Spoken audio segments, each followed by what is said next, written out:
That's amazing. Then you try. Shoot. All it takes is practice. I'm guessing a lot of it. Huh.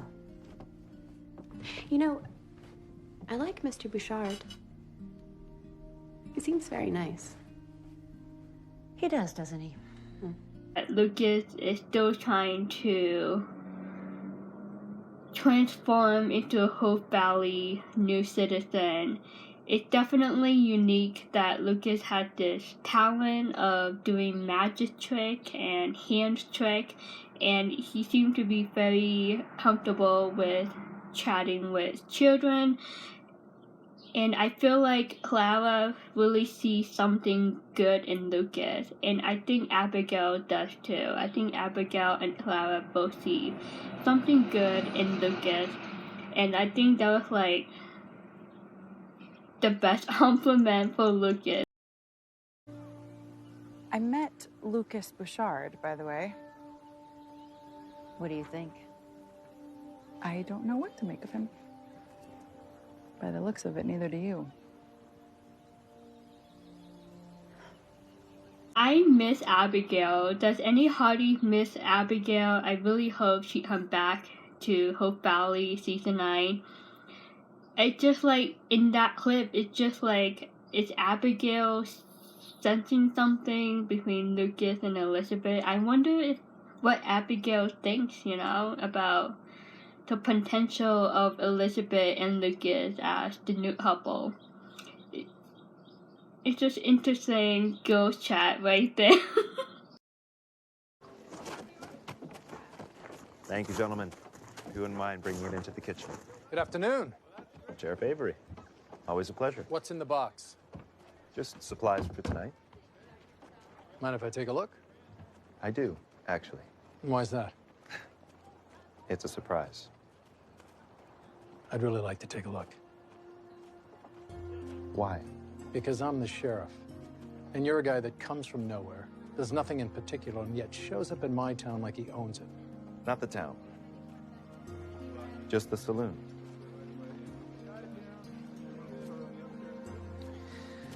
All right.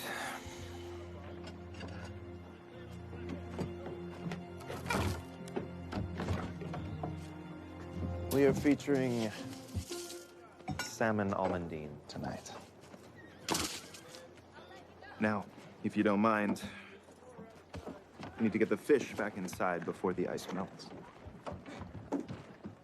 I talked to the New Orleans Police Department. They've never heard of you. New Orleans is big and memories are short. Flashy guy like you, with money? Who are you, Bouchard? What do you want here?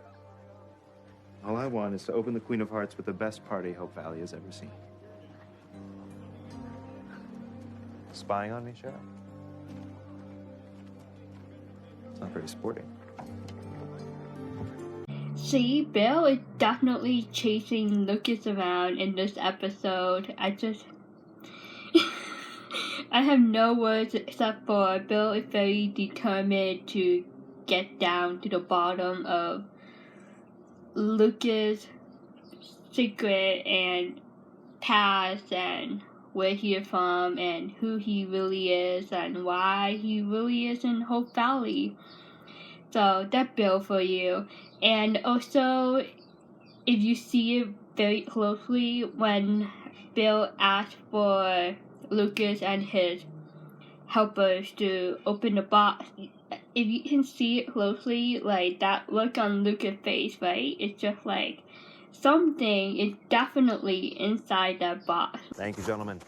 If you wouldn't mind bringing it into the kitchen. Good afternoon. Sheriff Avery. Always a pleasure. What's in the box? Just supplies for tonight. It showed the fish on the top, right? When you open the box, but there had to be something underneath it. Gotta admit, it's a pretty catchy tune. I mean, one that you would play much better, of course. And look at it this way, Rosemary. At least now you get to enjoy the party. Yeah, there you go. Look on the bright side. Mr. Coulter, I presume. I've already met your lovely wife. Ah, please, call me Lee. And I love what you've done with the place so far. Lucas, thank you. There's still more to be done. Mrs. Thornton? Mr. Bouchard. And where's your husband this evening? I'm here alone. Excuse me.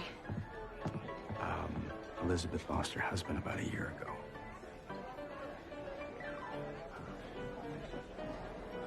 I have a knack for saying precisely the wrong thing to your lovely school teacher. Among other people.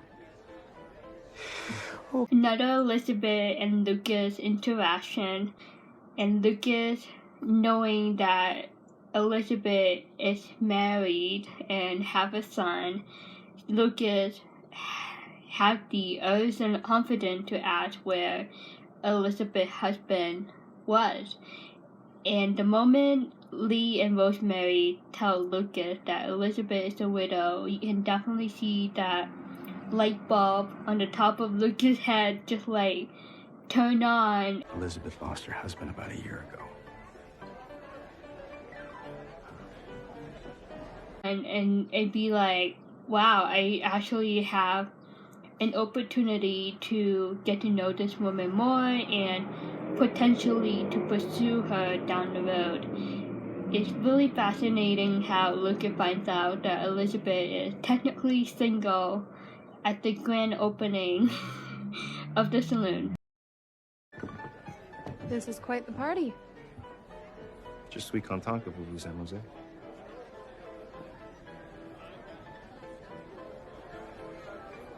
Your French is impeccable. I presume yours is as well. Look, I'm sorry I went to the sheriff. But you must admit, you stir up a lot of questions without providing many answers. In my experience, life isn't about knowing the right answers. It's about asking the right questions. Is it just me or Fiona should be a detective in this episode? I just feel like she's really good investigating with Bill as her partner in trying to find out who Lucas really is. The most important note I want to make in that scene between Fiona and Lucas is what Lucas said to her. It's not about getting answers, it's about asking the right question. And to me, in one way, Bill and Fiona are just like going around hiding behind the bush trying to get answers instead of coming up to Lucas and asking him the right question about who he really is and if there is something that Lucas is hiding. And I think that what I get from that scene, especially when Lucas said it's not about getting answers, it's about asking the right question. So feel free to share what your thought on that scene is. Understand that my intentions in Hope Valley are completely honorable. When someone has to tell me that their intentions are honorable, I start thinking the opposite. Bartender, another one for my friend here. Oh, please. It's on the house.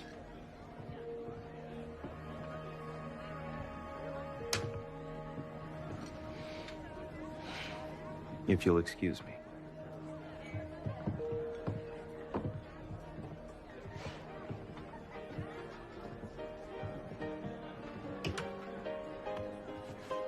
There you see it, there you heard it. Lucas said that he has a good intention to be in Hope Valley. Keep that in mind as we move on to the rest of the season and season 7 and 8. So does Lucas really have a good intention in Hope Valley? And in the last clip, I'm going to show you the moment of truth, and this is definitely setting the bar high in this mystery game with Lucas, and it's definitely a story to tell in the next few episodes.